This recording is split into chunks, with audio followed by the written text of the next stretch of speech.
ഇന്ന് ഇറങ്ങിയ ആ ജംഗ്ഷൻ്റെ പേര് കണ്ടംപെട്ടി എന്നാണ്. ഇവിടെയും വീണ്ടും ഒരു ഫ്ലൈ ഓവറിൻ്റെ കാഴ്ചകളാണ്. അതിൻ്റെ മുകളിൽ കൂടെ കയറി വേണം പോകാനെന്ന് തോന്നുന്നു. അല്ലെങ്കിൽ റോഡ് ക്രോസ് ചെയ്ത് അപ്പുറത്തേക്കൂടെ നേരെയും വഴിയുണ്ട്. ഞാൻ ആ വഴിക്ക് നടന്നു നോക്കാം. ഒരാളാണ് ആ പാലത്തിൻ്റെ മുകളിലേക്ക് നടന്നു പോകുന്നതായിട്ട് ഞാൻ കാണുന്നുണ്ട്. വ്യാവസായിക നഗരം എന്ന് പറഞ്ഞ് വെറുതെ അല്ല, ശരിക്കും എണ്ണിയാലൊടുങ്ങാത്തത്ര വ്യവസായ സ്ഥാപനങ്ങൾ, വ്യാപാര സ്ഥാപനങ്ങളൊക്കെ ഉള്ള ഒരു വലിയ നഗരമാണിപ്പോൾ സേലം. ഇവിടെ നടക്കുമ്പോൾ ചിലപ്പോൾ മോഡലായിട്ടാണ് ഹൈവേ പോകുന്ന ഒരാളെ ഇത് നടന്നു പോകുന്നുണ്ട്. നടന്ന് ആരും പോകുന്ന കാണുന്നില്ല. ഞാൻ അതുകൊണ്ട് താഴെയുള്ള സർവീസ് റോഡാണെന്ന് തോന്നുന്നു. ഏതായാലും അതിൽ നടന്നു പോവുകയാണ്. എൻ്റെ മുകളിലേക്ക് പോകുന്നത് കുറച്ചുകൂടെ മനോഹരമായിട്ട് ചിത്രീകരിക്കാമായിരുന്നു. എനിക്ക് കുറേയുടെ കാഴ്ചകൾ കിട്ടിയേനെ. എനിക്ക് ഇങ്ങോട്ടേക്ക് പോകണമെന്ന് എനിക്ക് തോന്നുന്നു. അപ്പോൾ അതുകൊണ്ട് ഞാൻ ഈ ഒരു വഴിക്കാട് മുകളിലേക്ക് കയറുക. സാധനങ്ങളാണ് അതൊക്കെ വളരെ വലുതാണ്. നമ്മുടെ നാട്ടിലെ പോലെ ഒന്നുമല്ല, വളരെ വലുതായിട്ടുള്ള വ്യാപാര സ്ഥാനങ്ങൾ. ഒരു ദിവസം പക്ഷേ ഒരു ലക്ഷങ്ങളുടെ വ്യാപാരം നടക്കുന്നുണ്ടാവും, കച്ചവടം നടക്കുന്നുണ്ടാവും കഥകളിലൊക്കെ. റോഡിലെ ഹൈവേ കൂടെ നടക്കുമ്പോൾ ഒരു ചെറിയ കുന്നിൻ്റെ മുകളിൽ കൂടെയാണ് ഈ റോഡ്. അവിടെ നിന്നുള്ള ഈ കാഴ്ചകളാണ് നല്ല രസമാണ്. കുറേ മഞ്ഞടിഞ്ഞ കിടക്കുന്ന മലനിരകളുടെ കാഴ്ചകളുണ്ട്. അങ്ങനെ ഒരു നല്ല രസമായിട്ടുള്ള കാഴ്ചകളാണിത്. ഇതുണ്ടോ, കുറേ റെസിഡൻഷ്യൽ ഏരിയകളുടെ ചിത്രങ്ങളാണ് ഇവിടെ വരുമ്പോൾ, കാഴ്ചകളാണ്. നമ്മൾ ബസ്സിലോ കാറിലോ ഇരുന്ന് പാഞ്ഞു പോയി ചിത്രീകരിച്ചാൽ ഇത് അതിൻ്റെ തനിമയോടെ കിട്ടില്ല. അങ്ങേ സൈഡിൽ അതേപോലെ ഉള്ള കാഴ്ചകളാണ്. ചിലപ്പോൾ നടന്നു തന്നെ പോയതാണ്. ഇതിൻ്റെ കുറേ കാഴ്ചകളിങ്ങനെ, കുറേ ജീവിത കാഴ്ചകൾ നമുക്ക് കിട്ടുള്ളൂ. ഏകദേശം ഒരു 2 മണി 3 മണി സമയമാണ്. നല്ല നട്ടപ്പുറ വെയിലാണ്.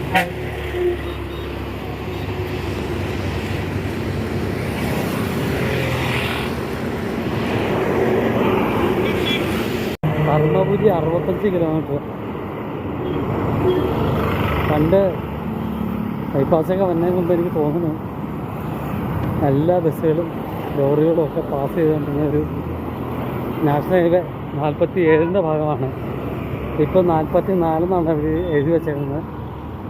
ഏത് തരത്തിലേക്കാണ് ഇപ്പോൾ നമ്പർ തോന്നുന്നതെന്ന് നമുക്കറിയാൻ പാടില്ല. പല സ്ഥലത്തും ഒരേ ഹൈവേക്ക് തന്നെ ചിലപ്പോൾ 2 നമ്പറൊക്കെ കാണും.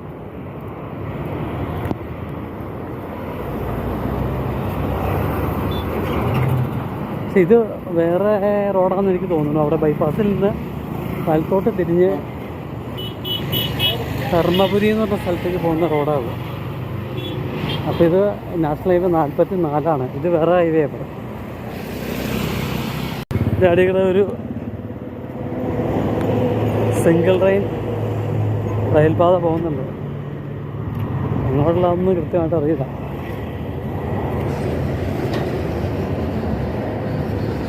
കുറേ അതിമനോഹരമായ കാഴ്ചകളാണ് ഏതായാലും ഇവിടെ ഇതിങ്ങനെ നടക്കുമ്പോൾ. ഒന്ന് റോഡ് കയറി ഇറങ്ങി ഇവിടെ ഒരു ജംഗ്ഷനിലേക്ക് വരുവാണ്.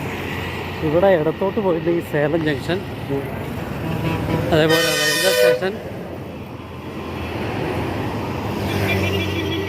നേരെ പോയിട്ടുണ്ടെങ്കിൽ ഒഗ്ഗനക്കൽ, ഒസൂര്, ബംഗളൂരു എന്നൊക്കെ എഴുതിയിട്ടുണ്ട്. ഇവിടുന്ന് 89 കിലോമീറ്ററാണ് ഒഗ്ഗനക്കൽ എന്നുള്ളത്. ഒരു പക്ഷേ നമുക്ക് നേരെ കാണുന്ന ആ മലനിരകളിലായിരിക്കും ഒഗ്ഗനക്കൽ. ഒഗ്ഗനക്കൽ എന്ന് പറഞ്ഞാൽ വെള്ളച്ചാട്ടങ്ങളുടെ ഒരു കാഴ്ചയാണ് അവിടെ പ്രത്യേക മെയിനായിട്ടുള്ളത് എന്നാണ് എനിക്കറിയാൻ കഴിഞ്ഞത്.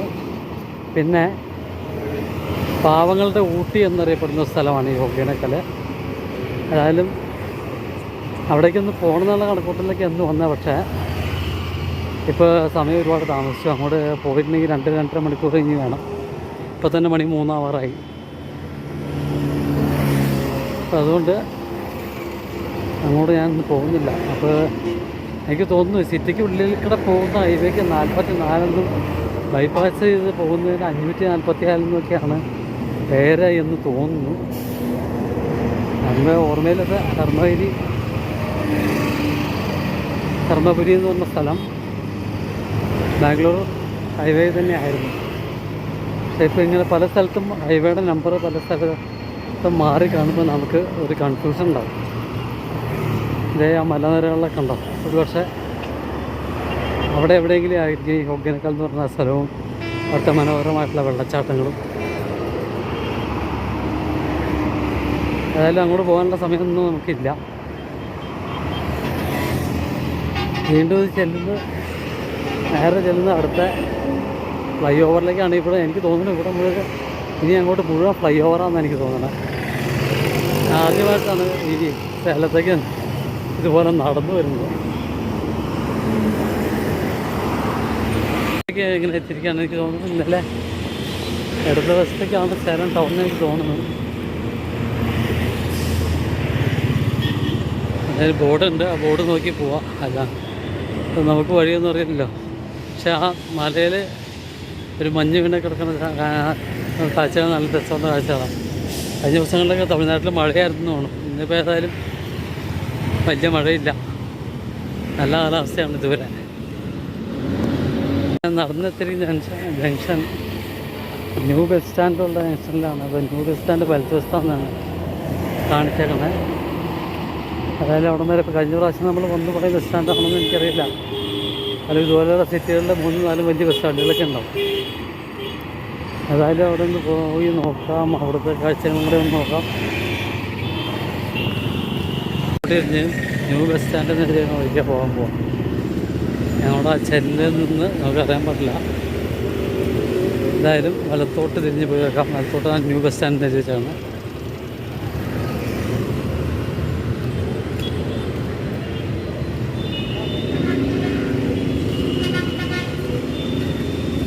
തിരുവങ്കവന്തനാർന്നോ അങ്ങനെയോ മറ്റാണ് ഈ സ്ഥലത്തിൻ്റെ ഈ ജംഗ്ഷൻ്റെ പേര്.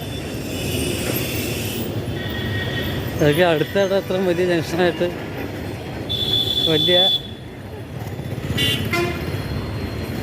താമസമില്ലാത്ത രീതിയിൽ വികസിപ്പിച്ചെടുത്ത ആണെന്ന് എനിക്ക് തോന്നുന്നു. ഈ റോഡുകളൊക്കെ എല്ലാം പുതിയ കാഴ്ചകളാണ്. ഞാൻ ആ റോഡൊന്ന് ക്രോസ് ചെയ്യാണ്.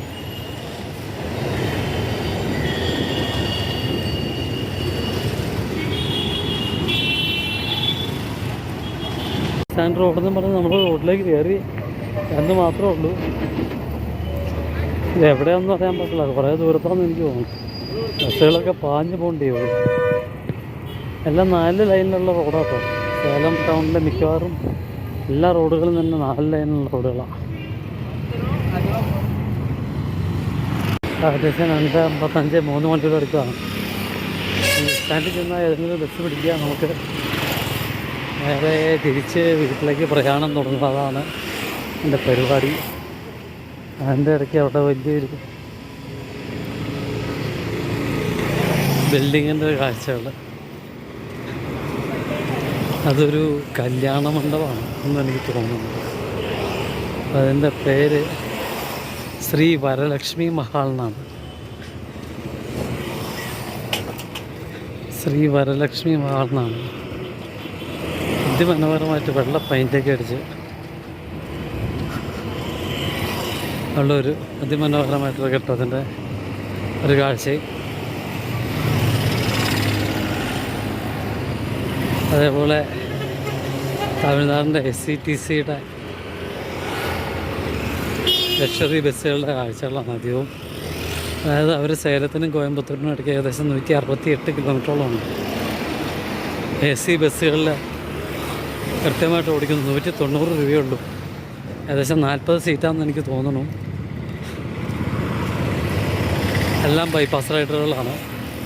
2.5-3 ചിലപ്പോൾ മാത്രം ബ്ലോക്കൊക്കെ ആണെങ്കിൽ 3.5 മണിക്കൂർ വരെ എടുക്കും ഈ 168 കിലോമീറ്റർ പാസ് ചെയ്യുന്നതിന് വേണ്ടിയിട്ട്. ശരിക്കും സാധാരണ ബസ്സിലാണെങ്കിൽ ഏകദേശം 5 മണിക്കൂറോളം എടുക്കുന്ന ദൂരമാണ് ഒരു 3.5 മണിക്കൂറിലെടുത്ത് അവിടെ എത്തുന്നത്. ഞാൻ ഇങ്ങോട്ട് വന്നപ്പോൾ ഏകദേശം 3.5 മണിക്കൂർ കൊണ്ടാണ് ആ ഒരു ബസ് കോയമ്പത്തൂരിൽ നിന്ന് ഇവിടം വരെ എത്തിയെന്ന് എനിക്ക് തോന്നുന്നു.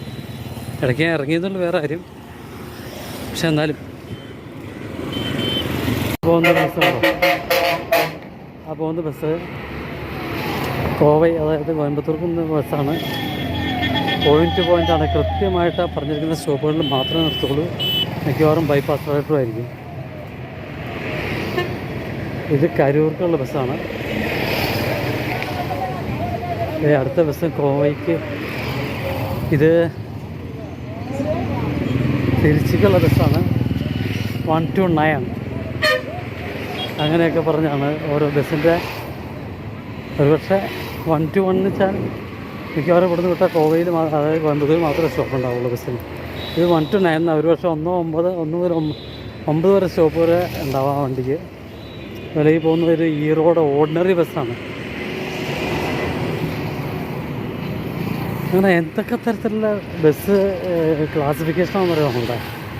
പലതരത്തിലുള്ള ബസ്സിൻ്റെ നിറം അനുസരിച്ച് പലതരത്തിലുള്ള ക്ലാസിഫിക്കേഷൻ. എല്ലാത്തിനും തന്നെ റൂട്ട് ബോർഡ്, മറ്റേ ഇലക്ട്രോണിക് റൂട്ട് ബോർഡുകളുണ്ട്. അങ്ങനെ കുറേ വളരെ രസമായിട്ടുള്ള കാര്യങ്ങളായിരുന്നു. നടക്കുന്ന നല്ല രസമാണ്. അപ്പോൾ ഞാനിങ്ങനെ ബസ് സ്റ്റാൻഡിലേക്കുള്ള നടത്തം തുടരുകയാണ്.